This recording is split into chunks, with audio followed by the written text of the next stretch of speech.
On Wednesday, a federal court dealt a major legal blow to President Trump's global trade agenda. The court blocked the bulk of the president's sweeping tariffs. That includes the so-called Liberation Day tariffs Trump announced in April, and the duties he placed on China, Mexico, and Canada earlier this year, designed to combat fentanyl coming into the U.S. Trump implemented the tariffs without Congress by invoking the International Emergency Economic Powers Act. The legal team for the plaintiffs in the case argued the administration interpreted the law too broadly. What it does is interpret the law, the International Emergency Economic Powers Act, and it says that that does not authorize the president to issue unlimited unilateral tariffs. The court agreed, ruling Trump didn't have the authority to impose the sweeping tariffs in the way that he did.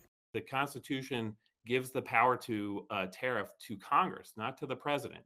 So that means there's got to be some limit when Congress delegates that authority to the president. The administration immediately appealed the decision. The White House pushed back against the court's ruling, releasing a statement that read in part, quote, "It is not for unelected judges to decide how to properly address a national emergency." I'm Reed Binion reporting.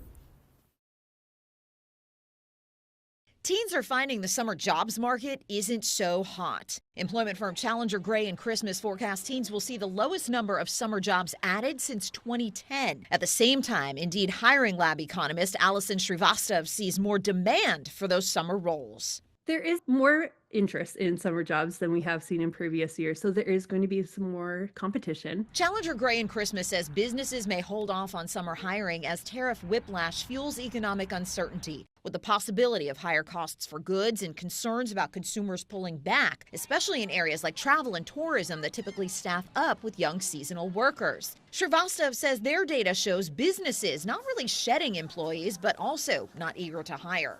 People are kind of frozen in place. You know, it's a little bit of a deer in the headlights situation. So there's only so long that can go on for before, people have to start making business decisions, especially in those more short-run markets like summer jobs. Areas where jobs do remain available are tried and true in-person summer gigs like offices that need administrative help and camps and recreation. We haven't seen really a shift in necessarily the jobs that people are hiring for the summer, more of just like an overall decline. It's still very much camp counselors is a big one, lifeguards, things like that. In Washington, I'm Karen Kafa. We've heard so much from Wall Street about their frustration and the concerns relating to tariffs. Now we are seeing this lawsuit, this injunction. It was the result of a lawsuit, though, that was filed by smaller companies, you could argue Main Street companies, in the United States, including a winemaker. Let me update you on where things stand because we've seen so many twists and turns over recent weeks.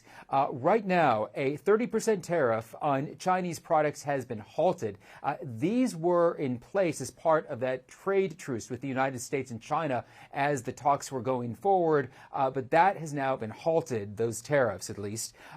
The 25% tariff on goods from Mexico and Canada, halted. A 10% tariff on most goods coming into the United States, halted. What remains, though, is a 25% tariff on automobiles, steel, and aluminum. That's of great interest to Europe, as well as many countries here in Asia, which are very heavily automotive focused. So those are still in place. The White House says it's appealing this. As that moves forward, we are getting some response from the Chinese government here in Beijing, very much, though, along lines of the past, saying that there are no winners in a trade or tariff war. I'm Mark Stewart, CNN in Beijing, China.